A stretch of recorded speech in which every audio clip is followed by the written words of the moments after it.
안녕하세요. 고준의 지혜 TV입니다.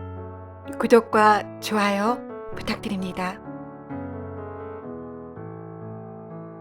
늦가을 낙엽이 뒹구는 왕실의 능한을 거니는 나이든 능참봉이 있었다. 조선시대 능의 일을 맡아 관리하는 관직을 능참봉이라 했는데 미건말직이지만 왕실의 능을 관리한다는 것에 크나큰 소명감이 있었다. 숙종임금 시대에 대왕 대비 조씨가 사망하자 묘소가 경기도 양주 일원에 조성되었고 그 이름을 희릉이라 지칭하였다. 조성된 지 얼마 안 된 희릉을 관리하는 능참봉은 나이 50이 넘은 권오온이라는 사람인데 고향인 안동을 떠나 타지에 와서 벼슬살이를 하고 있었다. 권참봉은 천성이 착하고 남도끼를 주저하지 않는 부유한 선비로 안동 일대에서는 그에 대한 칭송이 자자하였다.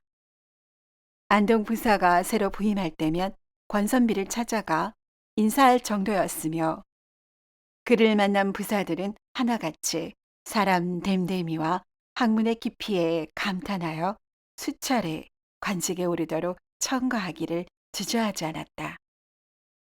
수차례 청거를 받은 관찰사 또한 묘당에 다시 청거하고 이것이 임금에게 고해져 결국엔 회릉의 참봉직을 제수받기에 이른 것이다. 당시에는 진사라도 되어야 참봉에 제수하는 것이 관례이었으나 권선비가 진사도 아닌데 벼슬을 받으니 그를 아는 주변 사람들은 응당 받을 것을 받았다며 큰 영예로 여겼다. 권선비는 당시 벼슬을 탐하는 선비들이 들끓고 다툼이 끊이지 않았던 시류를 한탄하였기에 벼슬을 하지 않으려 했으나 임금의 명까지 거역할 수는 없었기에 당분간은 따르기로 했다. 권천봉이 이토록 훌륭한 인품을 지녔지만 한 가지 아쉬운 점이 있었으니 슬하에 자식 하나 얻지 못하고 아내마저 일찍 떠나보낸 데다가 주변에 인척 하나 없었기에 부유하여 몸은 편하였으나 마음을 의지할 리 없는 외로운 삶을 살고 있었다. 사정이 이러하다 보니 굳이 임금의 명을 따르지 않을 이유도 없었기에 그야말로 늦은 나이에 출사를 결심한 것이다. 이렇게 권천봉이 늦은 가을 고향을 떠나 능에 도착하여 이곳 저곳을 둘러보니 제실과 정작하게 허술한 점이 보였으며 곧 겨울이라 내년 봄으로 미룰 수도 있으려만 그냥 자쉬하며 기다릴 수는 없다는 생각에 당장 공사에 들어갔다. 자연히 공사가 한참 진행되는 중에 어김없이 겨울이 찾아왔고 한양에서 공사 감독차 내려온 문과 급제자인 별검 김우한과 함께 밤낮을 가리지 않고 공사의 속도를 올리던 중이었다. 그러던 어느 날 난데없는 폭설이 내렸고 며칠째 추위가 가시지 않자 권천봉과 김별검은 추위가 물러나면 공사를 곧바로 다시 시작하기 위해 제실에 딸린 숙소에서 기거하며 있었다. 두 사람은 비록 많은 나이차가 있었으나 함께 숙식하며 친해졌고 권천봉의 됨됨이와 학식에 김별검은 속으로 감탄했으며 그를 따르는 마음이 깊어졌다. 또 기다림이라는 지루한 시간에는 두 사람은 시문을 주고받으며 우정이 더욱 깊어졌다. 그러던 어느 날 아침 갑자기 제실 문 밖에서 누군가를 혼내는 듯 왁자지껄 시끄러운 소리가 들려왔고 곧이어 능을 지키는 군졸 하나가 들어와 고했다. 날이, 글쎄 어떤 무지렁이가 무엄하게도 능역의 나무를 베고 있기에 잡아 되룡했습니다요. 당시에는 능 안에 있는 나무를 함부로 베면 곤장을 맞고 기양까지 가야 하는 혹독한 처벌을 하는 것이 국법이다 보니 군졸들은 능관인 권참봉과 김별검의 지시가 없었는데도 알아서 곤장을 칠 요량으로 마당에 형틀을 갖다 놓고 젊은 사내를 꿇어앉혔다. 이어서 사시나무 떨듯 몸을 떠든 젊은 사내가 들어왔는데 낡은 홑옷을 여러 겹 겹쳐 입었으나 한겨울의 추위를 막기에는 역부족인 듯 보였으며 두 볼이 움푹 꺼진 야인 얼굴은 그를 바라보는 권천봉의 마음을 아프게 했다. 마당에 꿇어앉은 젊은이를 향해 권천봉이 치졸하기보다는 타이르듯이 물었다. 여보게, 국법이 지엄하거늘 어찌 능력을 침범하여 수목을 베어갈 궁리를 한 것인가? 이에 젊은이는 주저주저 하다가 가까스로 말을 꺼냈다. 나리, 제가 어찌 국법의 지엄함을 모르겠는지요. 다만 집에 칠순 노모와 누님이 굶고 추위에 떠는 형편이라 어쩔 수 없이 죄를 범했습니다. 부디 한 번만 용서해 주십시오.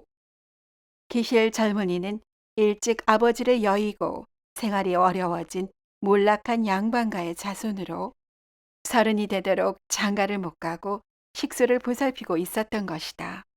총각의 애달픈 사연을 들은 마음이 착한 권천봉은 총각이 가엾고 안타까운 마음이 들어 눈가가 붉어졌다. 이내 옆에 있는 김별검에게 나지막이 상의했다. 김공, 능력을 침범한 것은 국법으로 다스려 마땅하나 백성의 가난을 살피지 못한 것 또한 나라의 도리를 다하지 못한 것이니 어찌 이 젊은이만을 탓하겠습니까? 이번 한 번만 선처를 하려는데 공의 의향은 어떠시오?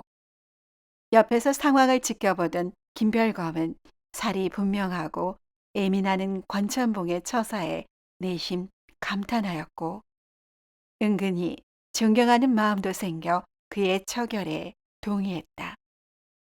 이어서 권천봉은 총각을 타이르며 벌채를 하여 무엇에 쓰려는지 묻자 총각이 우물쭈물하며 답했다. 지난밤에 노모께 저녁을 봉양하고 죽 두 그릇이 남았는데 한 그릇은 누님과 나누어 먹고 한 그릇은 오늘 어머니께 드리려고 남겨놓다 보니 누님이 굶을 듯하여 나무를 팔아 끼니를 마련하려 했던 것입니다. 근 며칠 폭설로 인해 멀리 있는 산은 길이 끊겨 갈 수가 없사와 부득이 이곳 마을 앞 능역에서 나무를 구하려 한 것입니다. 권천봉은 총각의 말을 듣고 잠시 생각한 후에 군졸에게 일러 창고에 자신의 녹봉으로 쌓아둔 쌀 한 마를 가져오라 일러 총각에게 주었다. 내 전의 사정이 하도 딱하기도 하려니와 식소를 챙기려는 마음이 가상하여 이번 한 번만은 눈 감아주려 하니 다시는 같은 죄를 범하지 말게나. 권천봉이 쌀을 총각에게 전해주며 방면하자 총각은 고마움에 눈물을 흘리며 제시를 떠났다. 총각의 떠나는 뒷모습을 바라보던 권천봉은 무엇이 생각났는지 총각을 다시 불러 세워 다시 들어오도록 했다. 총각은 다시 죄를 물으려는 것은 아닌지 염려하는 마음에 주춤주춤 그 자리에서 다시 죄실로 들어오려 하지 않았다. 이를 눈치채고 권천봉은 껄껄 웃으며 말했다. 허허, 내 자네를 벌하려는 것이 아닐세. 내 술안주 삼으려고 닭 몇 마리를 기르고 있었네만 실한 놈 한 마리를 자네와 나누려 하네. 그동안 궁한 형편에 영양이 부실할 터이니 쌀만으로는 충분치 않을 듯 싶으이 푹 고아 노무와 식솔이 보신하도록 하게나. 이렇게 쌀과 함께 닭을 받아든 총각은 백배 치사하며 총총히 돌아갔다. 그 이튿날 날이 서서히 풀려 공사를 재개했고 며칠 후 어느 정도 공사가 마무리되어 가자 김별검이 한양으로 떠나려고 행장을 꾸리던 어느 날 다시 제실받기 소란스러워지며 군졸이 능역에서 벌채하던 자를 잡았다고 고했다. 끌려온 사내를 보자 관천봉은 깜짝 놀랐다. 아니, 너는 지난번 잡혀온 총각이 아니더냐? 쌀과 닭까지 내주었건만 어찌 또다시 능역을 침범하였느냐? 그것이 엄동설안에 땔감이 떨어진 터라. 차마 나리의 은혜를 생각하여 능역의 나무를 베지는 못하고 바깥에서 죽은 나뭇가지를 모으던 중에 그만 부디 소인을 용서해 주십시오. 권천봉은 이 말을 듣고 지그시 눈을 감았고 옆에서 지켜보던 김별검은 안타까움에 혀를 찼다. 기실 능의 일을 보는 군졸이나 향리들은 뒤로 배를 불리고 있었으니 그들에게 뇌물을 주면 작은 벌채나 삭정이를 모으는 것쯤은 눈 감아주는 상황이었다. 하지만 총각의 선치는 글밖에 모르는 선비였던지라 마을 사람과도 소통이 없었고 그 가장마저도 떠나고 없으니 그 식솔들이야 말에 무엇하겠는가. 궁한 형편에 뇌물 줄 여인은 더더욱 없으니 죽은 나뭇가지에 손을 댄 총각은 어김없이 다시 잡혀온 것이다. 권천봉과 김별검 역시 그러한 관행을 어느 정도 눈치채고 있었지만 총각이 두 번째를 범하였으니 권천봉은 어찌할지 난감했다. 어찌할지 몰라 한참을 고심하는 권천봉을 옆에서 지켜보던 김별검이 나지막이 말했다. 공공, 이 총각은 이번에 방면하더라도 필시 다음번에 다시 끌려올 것이고, 종국에는 장 30대를 맞고 귀양을 가야 할 지경에 이를 것입니다. 저에게 이런 악순환을 멈추게 할 요책이 있는데 어떠하십니까? 이에 권천봉은 얼굴에 화색이 돌며 그 묘책을 묻자 김별검은 권천봉이 총각의 식솔과 가족의 연을 맺으면 된다고 했다. 김별검은 총각에게 시집 못 간 누나가 있다는 것을 기억해내었고 그 누나를 권천봉의 채취로 들이면 자연히 한 식구가 되고 총각 내에 어려운 살림이 해소된다는 생각이었다. 이를 들은 권천봉은 남사스러워 얼굴이 화끈거렸고 신이 넘은 나이에 처녀장가라니 남들이 손가락질을 할 것이 염려되어 손사래를 치며 김별검에게 별말을 다 한다고 말하였다. 하지만 김별검은 때를 놓칠세라 총각에게 소상히 물었다. 여보게 자네 손이로 누나가 있다고 하였는가? 어찌하여 아직도 홀몸인겐가? 예, 제 누님도 16세 꽃다운 시절에는 여러 곳에서 혼담이 들어왔습니다. 하지만 어머니께서 아무리 아버지께서 돌아가셨으나 뼈대 있는 가문에 걸맞는 타이를 맞아야 한다시며 한미양 가문의 혼담은 거절하고 혼처를 고르다 보니 그만 세월이 흘렀습니다. 이어서 총각은 누나가 홍기를 놓치고 살림 또한 공공해져 더는 시집갈 엄두를 못 내고 나이 40이 다 되었다고 말했다. 이 말을 듣고 김별검은 총각에게 권천봉이 홀몸이라는 것과 누나를 제치로 맞도록 중매 서려 한다는 얘기를 꺼냈다. 총각은 잠시 놀랐으나 권천봉의 댐댐이를 겪었기에 진지한 어조로 답했다. 날이 제안은 고맙사오나 제가 당장 답변을 드리기는 곤란합니다.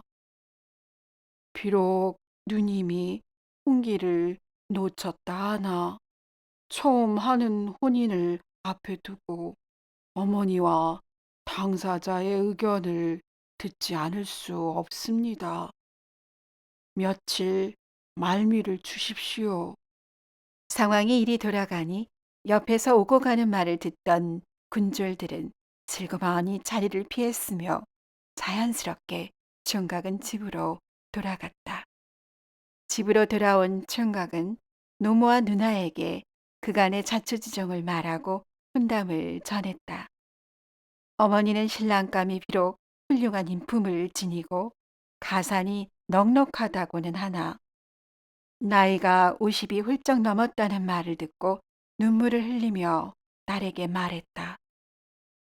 우리 집안이 비록 몰락하였으나 어엿한 뼈대 있는 방가이거늘 정녕 이 어미의 욕심을 앞세워 네가 혼기를 놓치는 바람에 이런 곳으로 혼처를 청하게 되는구나. 이 말을 듣고 총각 또한 눈물을 흘리자 딸이 모두를 위로하는 듯이 말했다. 어머니 그리고 동생 저 역시 홍기를 놓쳐 여느 양반가의 정실 부인이 될 꿈을 접은 지 오래전인데 오히려 잘 된 듯 싶어요. 나이가 많다는 것이 흠일 수도 있으나 인품 훌륭하고 살림이 넉넉하다 하니 이제는 궁박한 형편에서 벗어날 수 있고 저도 어엿한 안주인 노릇을 할 수 있으니 어찌 기쁘다 하지 않겠는지요. 이렇게 밝은 표정의 딸을 보자 또 웃는 누나를 보자 모두 미소 지었으며 서로의 손을 마주 잡았다. 다음 날 총각은 허름하지만 의관을 갖추고 예를 다해 권천봉과 김별검에게 혼인을 받아들인다는 뜻을 전했다. 김별검은 자신의 중매가 성취되자 기뻐하였으며 그동안 가정을 새로 꾸릴 생각도 해본 적 없으나 일이 우연한 계기로 새로운 가정을 꾸리게 된 권천봉은 얼굴이 붉어지며 기쁜 마음을 차마 내색하지 못했다. 이어서 김별검은 주저하는 권천봉을 대신하여 나서며 말했다. 건공, 이토록 혼담이 성사되었으니 어찌 기쁘지 아니하겠습니까? 향후 혼례와 관련된 모든 준비는 제가 도맡을 터이니 그저 공공께서는 신부 맞을 준비만 하시지요. 김별검은 이리 말하며 쇳불도 당김에 빼랬다고 신랑의 사주 단자를 써서 비단에 감싸 총각에게 건네며 신부댁에서 좋은 날을 택하여 알려달라고 전했다. 총각이 돌아가자 권천봉은 김별검에게 고마운 마음을 전했다.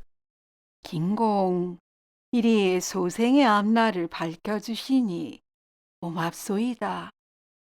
하지만 원래 치르는 모든 부담을 김공께서 질 수는 없는 노릇이니 소요되는 비용은 전부 제가 되겠습니다.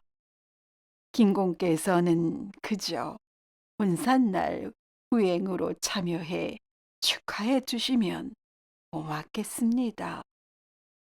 권천봉은 신부댁에서 혼례를 준비하는데 어려움이 없도록 후하게 비용을 마련하여 전했다.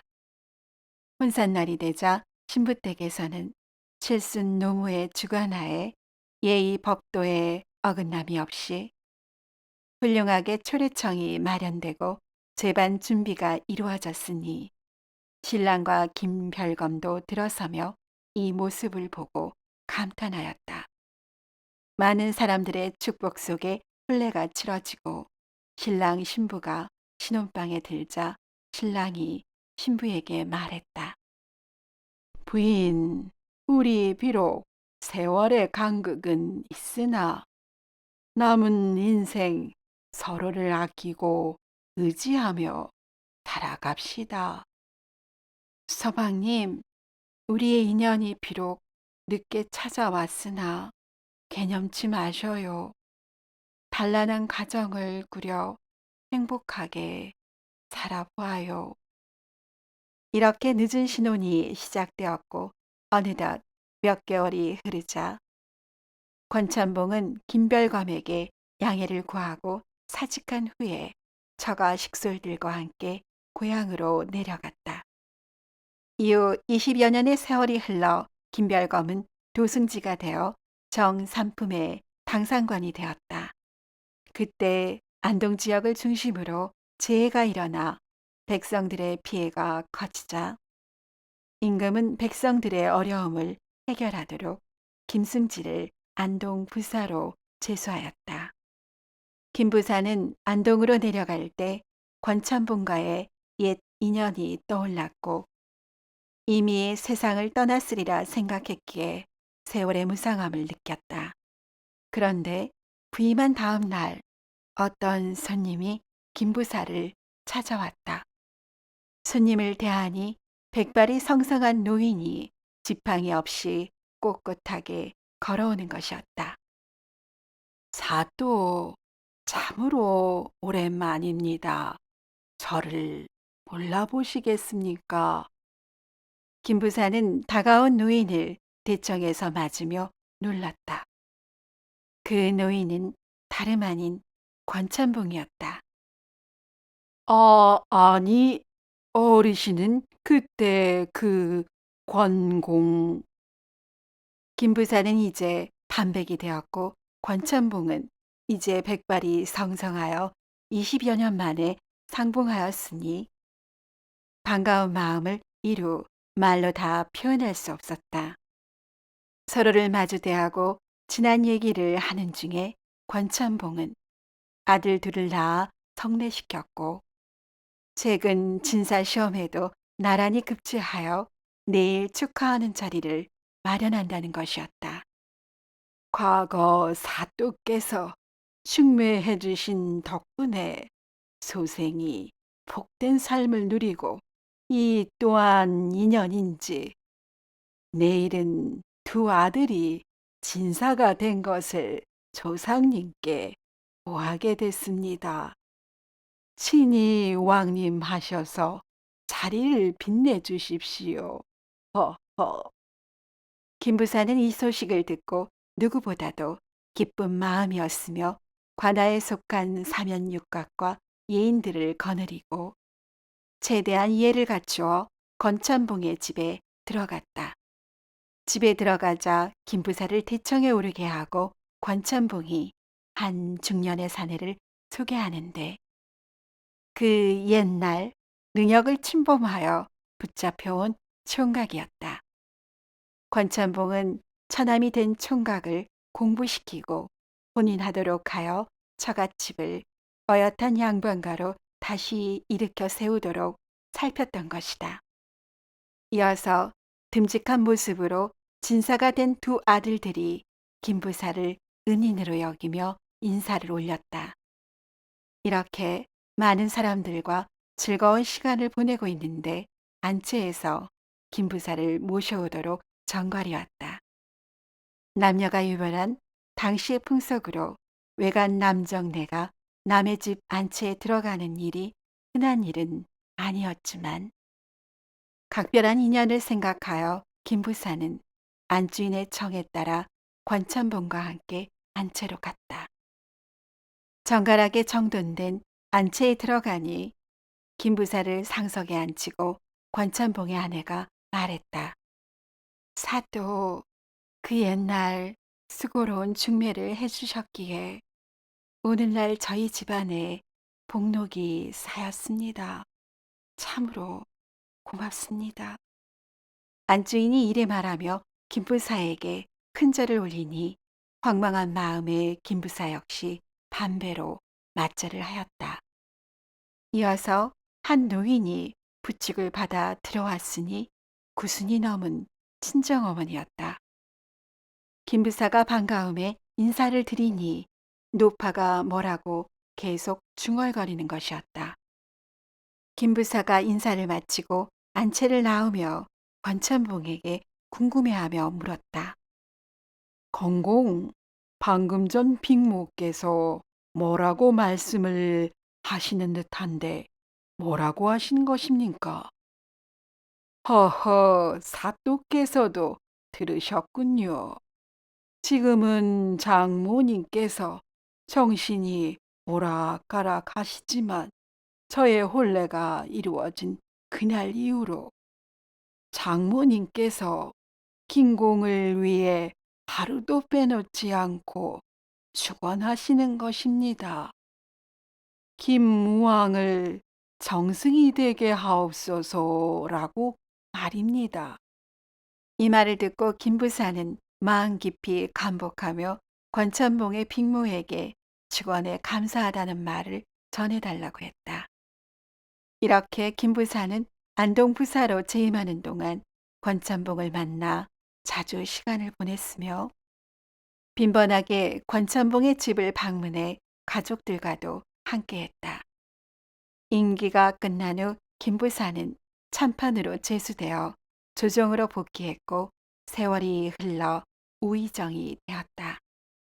김정승은 약방 두제조를 겸하였는데 훗날 영조가 되는 왕세제 영인군의 환우를 살피며 치료 방법을 상의하는 중에 세상 돌아가는 얘기를 나누었다.